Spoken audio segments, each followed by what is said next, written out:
आज हम चर्चा ये करेंगे कि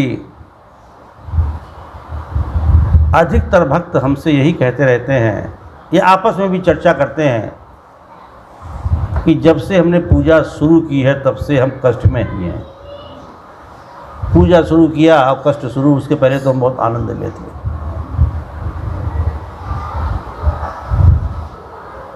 और एक बार कोई बात कहे या एक व्यक्ति कोई बात कहे तो लगता है कि उसका भ्रम हो सकता है,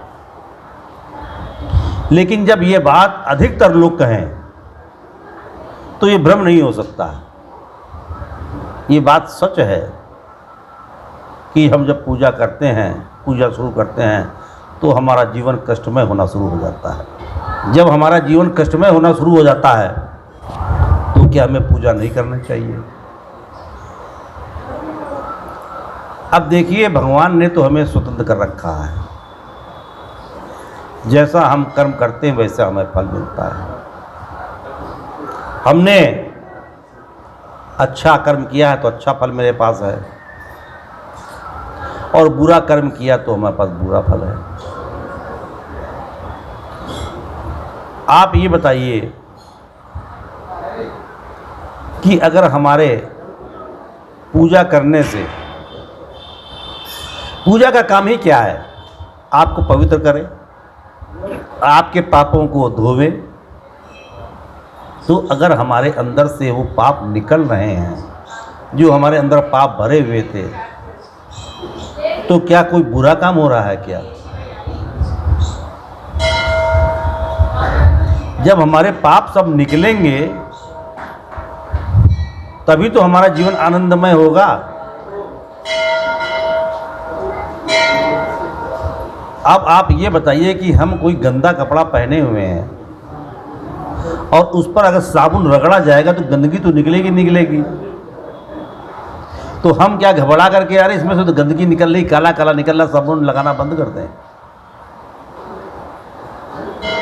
अगर उस कपड़े को उज्ज्वल रखना है तो हमें तो साबुन लगाना ही होगा, और वरना क्या होगा? उस गंदगी की सड़ान हमें लगेगी, देखने में अच्छा नहीं लगेगा, और धीरे धीरे वही गंदगी उस कपड़े को काट देगी। गंदा तो कर ही रही है, उस कपड़े को गंदगी काट भी देती है। तो हमारे अंदर जो पाप हैं, अगर हमने उनको निकाला नहीं तो क्या करेंगे? वो पाप धीरे धीरे हमें खा जाएंगे, काट जाएंगे।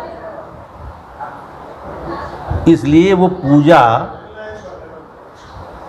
थोड़े से कष्ट को दे करके हमारे अंदर से हमारे पापों को निकाल रही है। भाई साबुन लगा रहे तो गंदगी तो दिखेगी, कुछ तो गंदगी दिखेगी। इसीलिए हम पूजा जब कर रहे हैं तो आप निश्चित मानिए कि हम पवित्र हो रहे हैं। पवित्र होने के लिए जो हमारे अंदर गंदगी भरी है उसका निकलना जरूरी है। और आप ये चाहते हैं कि कष्ट में भी हम ना आए, कष्ट में भी हम ना आए और गंदगी निकल जाए, पाप निकल जाए, तो उसका एक ही तरीका है। तुलसीदास जी कह रहे हैं पूजा तो आदमी बहुत तरीके से करता है, लेकिन एक ऐसी पूजा है कि आपकी गंदगी तो निकल रही लेकिन आपको कष्ट ना हो। तुलसीदास जी कह रहे हैं वो तरीका सिर्फ एक ही है, मन क्रम वचन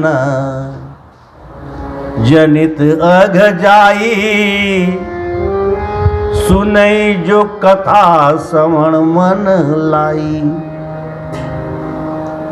अगर आप मन वचन क्रम से प्रभु श्री राम जी की कथा को सुन रहे हैं, प्रभु श्री राम जी की कथा का गुणगान कर रहे हैं, तो आपकी वो गंदगी, आपका वो पाप बिना कष्ट दिए समाप्त हो जाता है। वाल्मीकि जी तो यहाँ तक कह रहे हैं, और कथा शुरू करते ही उन्होंने कह दिया त्रिसक्त कुल संयुता सर्व पाप वर्जिता प्रयाति राम भवनम यत गत्वा न सूचते। जो राम कथा है ये सिर्फ आपके ही पापों को नहीं हरती है।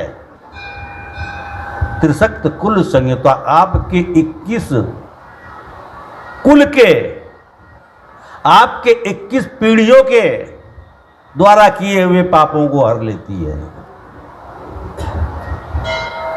अब आप ये बताइए, इससे बड़ा आप अपने कुल के ऊपर क्या उपकार कर सकते हैं कि आपने अपने पाप तो दूर किए ही किए,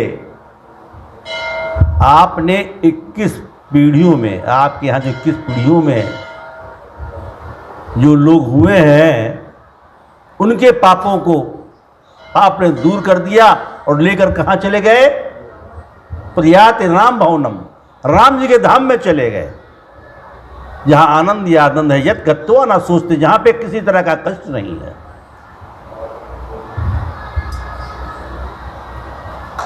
और जो वाल्मीकि जी ने लिखा है वो ब्रह्मा जी के कहने पर लिखा है, और एक एक श्लोक उसका सत्य, उसमें कुछ गलत नहीं है।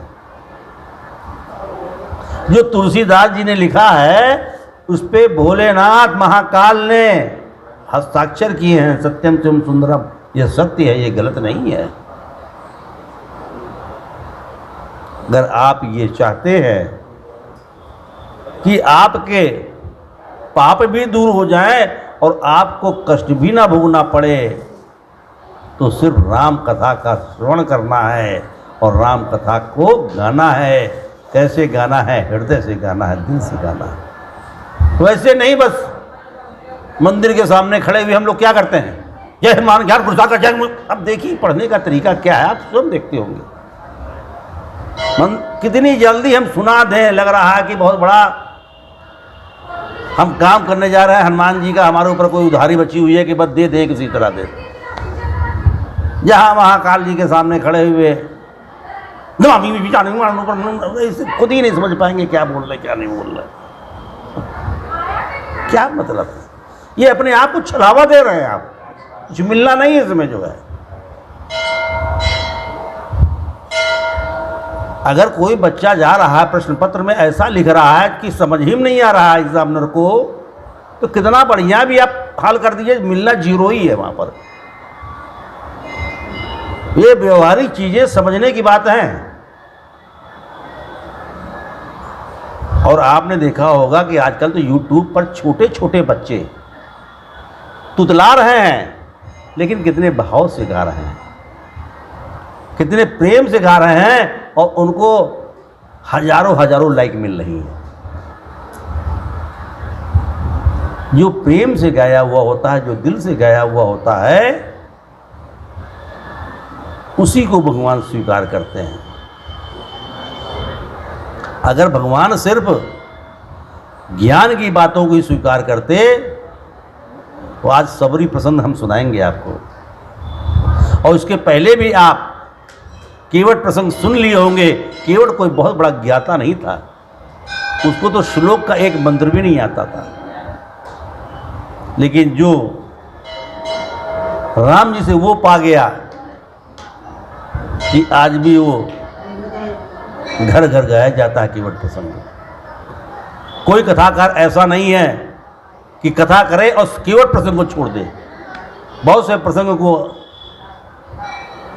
नहीं गाया जाता है क्योंकि बहुत से प्रसंग है, लेकिन केवट प्रसंगों को नहीं छोड़ पाता, सबरी प्रसंगों को नहीं छोड़ पाता। कोई सबरी बहुत ज्ञानी नहीं थी, बस प्रेम भाव। शंकर जी कहते हैं प्रेम ते प्रकट हुई मैं जाना, सिर्फ वो प्रेम से प्रकट होते हैं और कोई दूसरा उपाय नहीं है। इसलिए आज हम आप सभी भक्तों से यही निवेदन करना चाहते हैं कि राम कथा को अपने जीवन में अपनाइए। प्रेम से गाइए। कल इस कथा का विश्राम दिवस है। अगर आप चाहते हैं हनुमान जी आपके घर आए, हम वो तरीका बताएंगे कि हनुमान जी को कैसे अपने घर बुलाइए। हनुमान जी आएंगे, आप निश्चित आएंगे और वही कथा हमको विश्राम देंगे।